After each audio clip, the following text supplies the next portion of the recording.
Muy buenas noches, bienvenidos a Mirada Crítica. Los saludamos hoy jueves 27 de febrero del 2020 desde el Teatro Estudio B de Canal 3 en Carretera Río Verde. Saludamos a todos los municipios del interior del estado que nos ven, nos sintonizan la señal de Canal 3. Un saludo muy afectuoso. Bueno, el día de hoy tenemos un tema por demás importante y por demás que está en auge en todos lados. Es el feminicidio, que desgraciadamente pues ha sido un factor en que en últimas fechas se ha disparado las cifras alarmantemente en nuestro país, y pues es tema para platicar largo y tendido. Y también sobre el paro nacional que va a haber, un día sin mujeres, el próximo día 9 de marzo, el 9, ninguna se mueve, así es el logo, el lema, perdón, de este acontecimiento. Vamos a hablar también de ello. Para ello tenemos invitadas pues muy importantes de varios ámbitos de la vida social para entender más o menos cómo se da este fenómeno y por qué está sucediendo todo esto. Tenemos a la licenciada Carolina Jaime Follo, quien es responsable de comunicación social del Instituto de las Mujeres y docente también de la universidad. Bienvenida, Carolina. Gracias a ti. Tenemos a la maestra Verónica Salazar Pérez, quien es abogada y docente certificada en el sistema penal acusatorio. Bienvenida. ¿Qué tal? Tenemos también a la maestra Lisbeth Gómez Barrera, socióloga, antropóloga y docente en UPN, plantel 241. Bienvenida. Gracias, buenas noches a todos, gracias por la invitación. Tenemos a la contador público Delia Tobar González, quien es maestra en educación docente en el COBACH y también está en coordinación administrativa del DIF municipal y también tiene diplomado en género y derechos humanos. Bienvenida. Gracias. Y también tenemos a la señorita Sandra Marín Lezama, estudiante de la Facultad de Ingeniería de la Universidad Autónoma de San Luis Potosí. Bienvenida, Sandra. Bueno, vamos a empezar primero con un tema, bueno, el tema más importante, que es el tema del feminicidio. ¿Quién me puede platicar? No sé si Vero y Carolina nos pueden platicar. Primero, Vero, ¿qué es el feminicidio? ¿Por qué se diferencia el feminicidio del homicidio? ¿En qué se diferencia? Claro que sí, Víctor, muy buenas noches. Gracias por la invitación primeramente. Y pues bueno, este es un tema de boga en la actualidad, es un tema de gran conciencia social y de gran interés a las políticas públicas del Estado. En la actualidad tenemos grandes problemas en la comisión de los delitos, pero no solamente en la comisión de delitos del fuero común, sino en específico este delito del feminicidio del que nos hablas. Este delito de feminicidio toma gran relevancia en razón de todos los esquemas de violencia que se han generado con materia y cuestión de género. Al hablar de género hablamos de un esquema muy esquematizado, muy cercado hacia las condiciones de la mujer y de todos estos estereotipos y paradigmas que tenemos en la sociedad.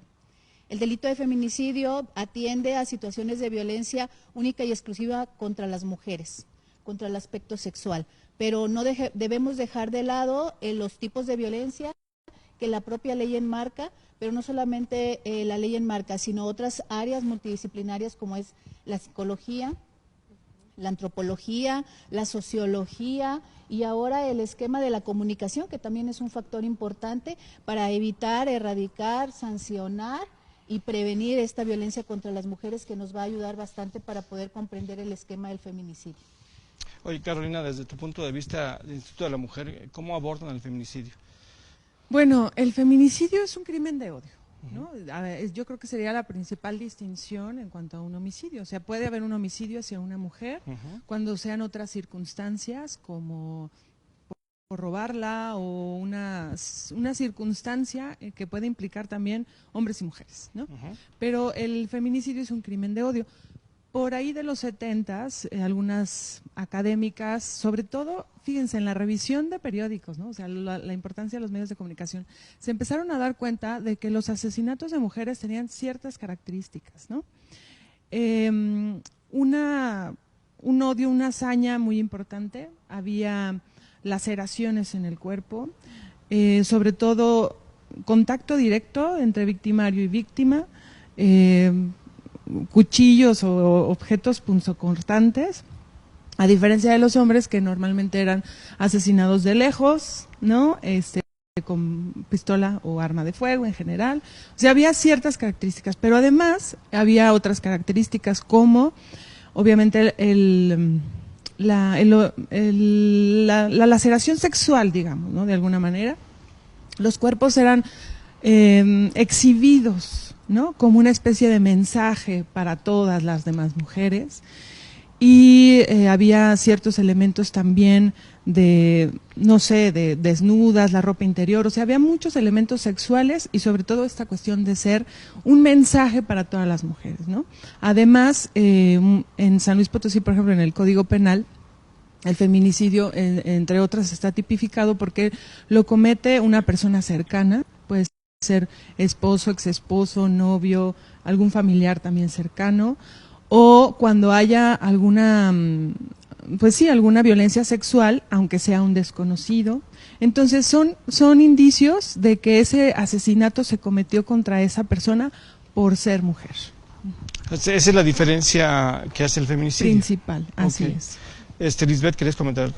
Sí, ahorita que comentan cuáles son como que las características de lo que es el feminicidio desde ese punto, es como si pudiéramos entender cómo ha ido evolucionando la violencia hacia la mujer, ¿no? Si bien en los 70 ahora sí que surge este término del feminicidio en general, que se define de esta manera, ¿no? Un asesinato misógino de mujeres cometido por varones a niños y mujeres, es decir, que mueren en manos de su esposo, amante, padres, novios, pretendientes o desconocidos, ¿no? Partiendo de esa definición general, ¿no? Si lo aterrizamos aquí en México, sí vamos a ver cómo ha evolucionado, no nada más en esa escala de violencia, sino en los territorios y en la frecuencia con la que está apareciendo, ¿no?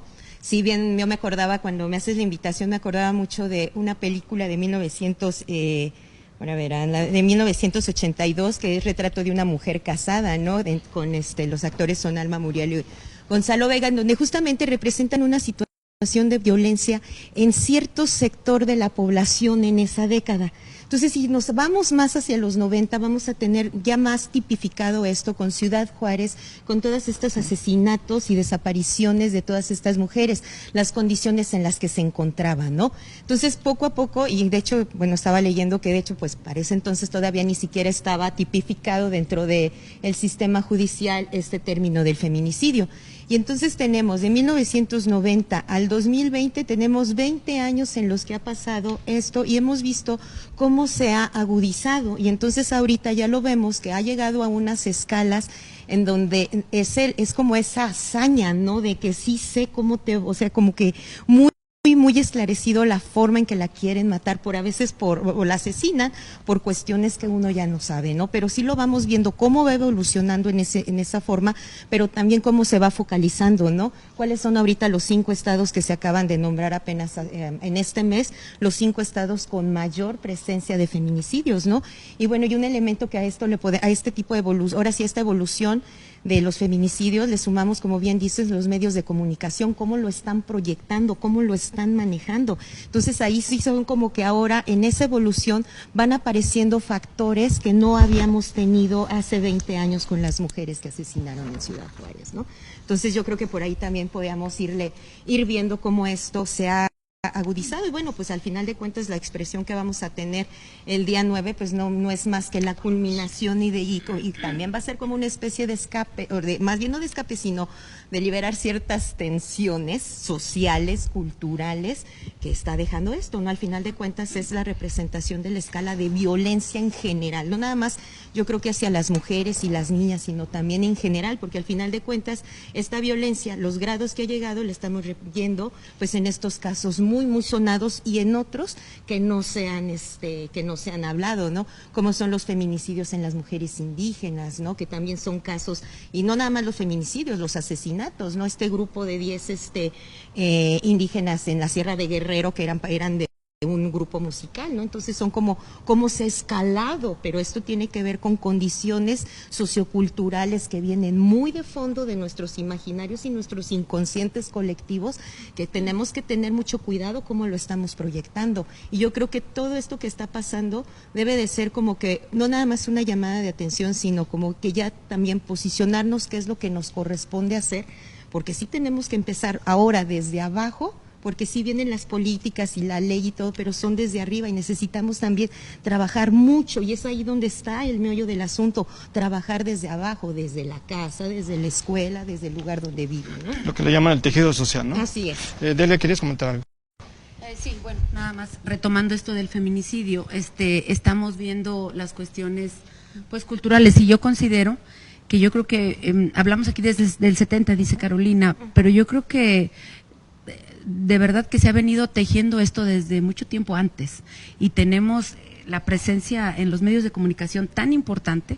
Simplemente digo, la época de oro del cine mexicano, si la analizamos y la vemos realmente con las gafas del género, nos podemos dar cuenta cómo está cargada de un machismo impresionante, y la mayoría de las personas de nuestra generación, y a lo mejor todavía recientes, crecieron viendo todavía esas imágenes y reproduciéndolas. En muchos sentidos, los roles de las mujeres que tenemos hoy son herencia de todo eso. Entonces, el feminicidio, digo, y en ese momento no existía como feminicidio, son cuestiones que se iban dando de una manera espontánea, es más, eran consecuentadas, fomentadas y hasta aplaudidas si se comportaban de tal o cual manera. Posteriormente, bueno, ya en los 90, cuando se empieza a ver lo de Juárez, que es yo creo que el punto de partida y de referencia que tiene nuestro país tan marcado, y es en los 90, pero todavía no se mencionaba como tal, no se nombraba, y yo parto de ahí. Yo creo que es la importancia de nombrarlo, y si no se nombra no existe, como se dice, ¿verdad? Entonces tenemos que nombrarlo. Afortunadamente ya contamos hoy con ese término, feminicidio, y bueno, tenemos que defender, para empezar, que se tipifique así. Y lo vemos en el 90, y ahorita estamos en el 2020, y la violencia, decían las cuestiones de cómo se exhibe por ser de género, y cada vez es más brutal, pero no solo es más brutal, sino es más constante y va en incremento. Antes decíamos en San Luis, bueno, lo oíamos en la frontera, ¿no? En Juárez, decíamos en el DF porque es muy grande, en Chihuahua, en Chiapas, y le adjudicábamos nosotros más o menos un origen. Decíamos, bueno, es que en Ciudad Juárez por la frontera, es que porque las maquiladoras, es que acá por la ignorancia. Estamos en el centro, estamos en San Luis Potosí, una ciudad relativamente conservadora, por decirlo de alguna manera, y sin embargo estoy segura que los feminicidios como tal han sido históricos, y desde entonces y hasta la fecha. Entonces, ese término yo pienso que lo tenemos desde hace mucho como hecho. Ahora ya lo tenemos como concepto, y se ha ido perfeccionando, desgraciadamente, y ha ido creciendo totalmente. Escuchaba en la mañana un reportaje y decían que en Guanajuato, que se puede decir un estado provincial, igual que nosotros, ¿no? Sí. Y en San Luis, y yo les puedo decir, y en mi escuela, y seguramente todos tenemos un ejemplo de nuestro contexto. De las edades no importa, el nivel económico tampoco, ni el cultural. Entonces, pues esta es la realidad, esto lo tenemos, y es nuestra obligación como sociedad, independientemente del espacio en el que estemos, de ser sensibles, de nombrarlo, y de estar conscientes, y de alguna manera hacer una caja de resonancia de que eso ahí está. No es un tema que esté de moda.